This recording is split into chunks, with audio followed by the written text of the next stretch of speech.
कि रूस के राष्ट्रपति व्लादिमीर पुतिन ने पीएम मोदी को रूस के सर्वोच्च नागरिक सम्मान से नवाजा। मित्र राष्ट्रपति पुतिन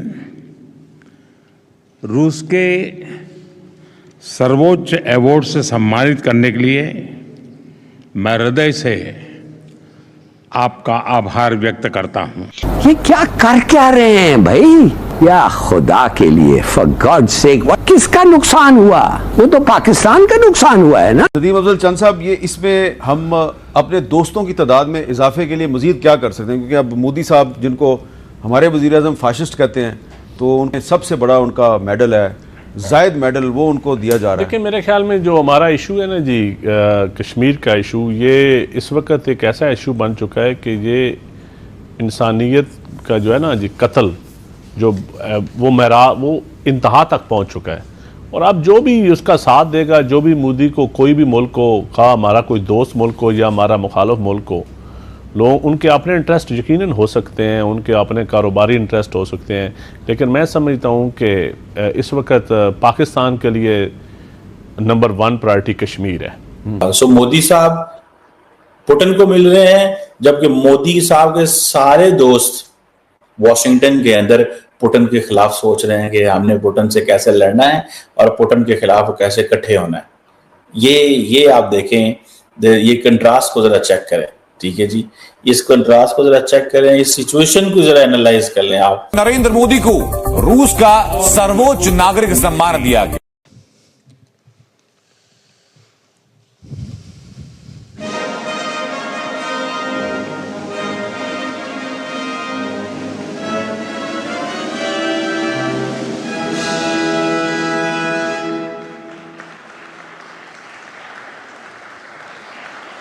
मित्र राष्ट्रपति पुतिन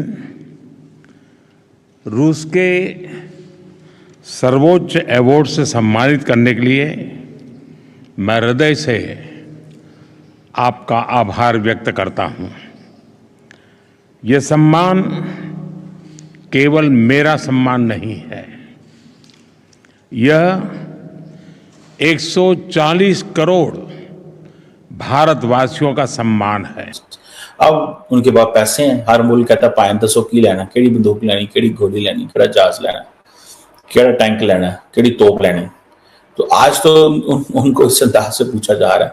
सो ये चीजें जो हैं, लेकिन सारे का सारा जो वेस्ट है वो उनको एक समझ नहीं आ रही इंडिया से कैसे डील कर रहे हैं। मैं आपको मजे की बात बताऊं, I have spoken to many people in the world, not just in Asia and Pakistan.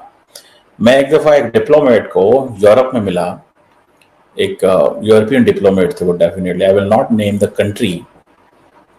उन्होंने मुझे कहा कि we are investing in patience, हम सब्र में इन्वेस्टमेंट कर रहे हैं भारत के हवाले से, कि वो पसंद नहीं कर रहे कि भारत एक तरफ पुतिन से जफ्फियां डालता है और दूसरी तरफ हमें भी, हमारे पास भी आ जाता है, और हमारा जो सारे का सारा वेस्ट है वो जा रहा है इंडिया।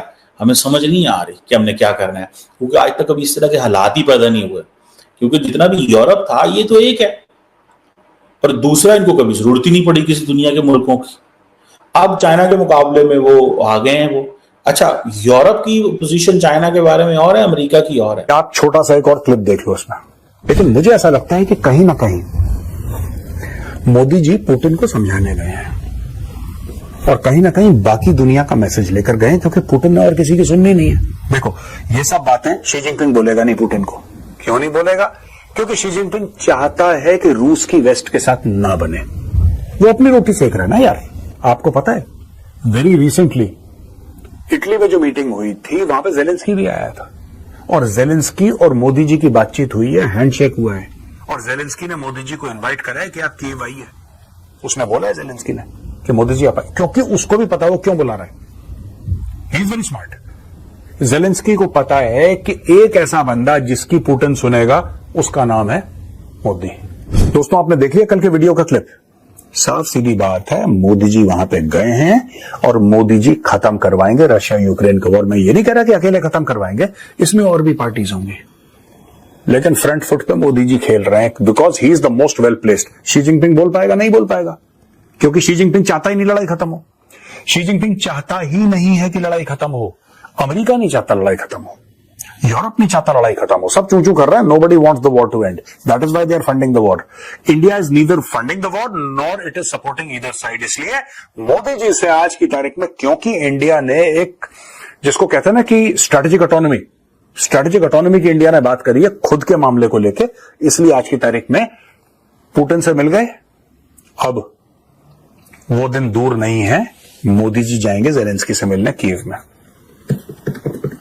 नोट कर लो, मैं ये नहीं कह रहा कि अभी चले जाएंगे, अगले महीने जाएंगे, पर मोदी जी इस साल जरूर मौका निकाल के एक बार जाएंगे जेलेंस्की से मिलने, और मोदी जी कील ठोक के ये लड़ाई खत्म करवाएंगे और देशों की मदद से। मैं फिर कह रहा हूं, अकेला ऐसा नहीं कि मोदी जी ने अकेले जाके बोल दिया कि लड़ाई खत्म करो, उन्होंने बोला जी सर हम कर देंगे, ऐसा नहीं होने वाला।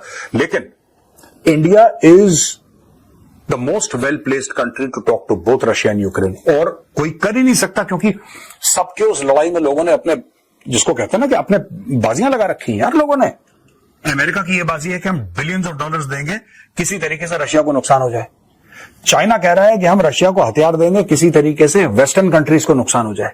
सिर्फ इंडिया कह रहा है कि भैया सुनो, लड़ाई वड़ाई में तुम दोनों का नुकसान है, बाकी लोग तो मजे ले रहे हैं। ये इंडिया का स्टैंड है, खुले में नहीं बोल रहा इंडिया, लेकिन समझाया होगा मोदी जी ने कि भाई पुतिन, शी जिनपिंग मजे ले रहा है तेरे भाई, शांत हो जा थोड़ा सा, वो तो मजे ले रहा है बैठ के, उसको क्या करना है, वो चुपचाप हथियार देता रहेगा, लड़ेगा। क्यों? क्योंकि उसको पता है कि वो यूरोप को ठोक रहा है पुतिन, वो खुश है। अमेरिकन क्यों खुश है? क्योंकि यूक्रेनियंस रशियन सोल्जर्स को मार रहे हैं, वो खुश है। तो दोनों के दोनों बन रहे हैं प्रॉक्सीज। यूक्रेन बन रहा है वेस्ट का प्रॉक्सी, और चाइना चाहता है कि रशिया बन जाए चाइना का प्रॉक्सी, जो रशिया बनना नहीं चाहता। इसलिए रशिया ने एक हल्का सा मैसेज चाइना को दे दिया। इसको भी देखिएगा चाइनीज मीडिया कैसे एनालाइज करता है, देखते रहिएगा। ग्लोबल टाइम्स के एडिटोरियल लिखेगा बीच में, परेशान हो रहा होगा अभी बीजिंग में बैठा हुआ, ठीक है ना, और वो लिखेगा। बात करी थी मेजरली राइट का एक वीडियो आया था, आप जरूर जाके देखना, लाओस का।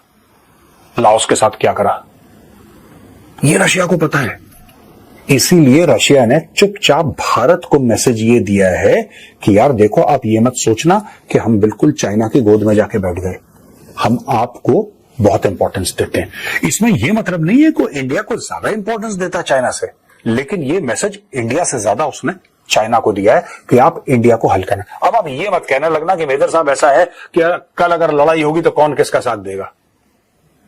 कई लोग मुझसे भी पूछते हैं लिख के कि मेजर साहब एक बात बताइए, अगर कल युद्ध हो जाता है चीन और भारत का, तो रशिया किसकी साइड लेगा? क्या वो चीन की तरफ से लड़ेगा कि भारत की तरफ से? आप एक बात बताओ, मैं आपसे पूछता हूं, रूस और यूक्रेन की लड़ाई हो गई, आप किसकी तरफ से लड़े? अगर आप ये कहें कि भाई हम रूस के साथ खड़े हैं और हम भारतीय सेना भेज रहे हैं, भारतीय एयरफोर्स, भारतीय नेवी भेज रहे हैं जो रूस के साथ लड़ेगी यूक्रेन के खिलाफ, अगर आप ऐसा कदम उठाएंगे तो हो सकता है कल रूस भी बोलेगा ठीक है, अगर आप फंस गए चीन के साथ तो हम आपके साथ हैं। और आप ऐसा नहीं कर रहे ना, जब आप ऐसा नहीं कर रहे तो आप तवज्जो कैसे रखते हैं कि वो ऐसा करेगा? तो ऐसा होता नहीं है इंटरनेशनल रिलेशन में, जब तक आपकी कोई सॉलिड संधि ना हो। जैसे नेटो, एक नेटो के मेंबर को आपने अटैक करा, मतलब कि वो 32 ततैयों का जो वो है ना छित्ता, आपने उसमें आग लगा दी, फिर सारे के सारे चिपक जाएंगे।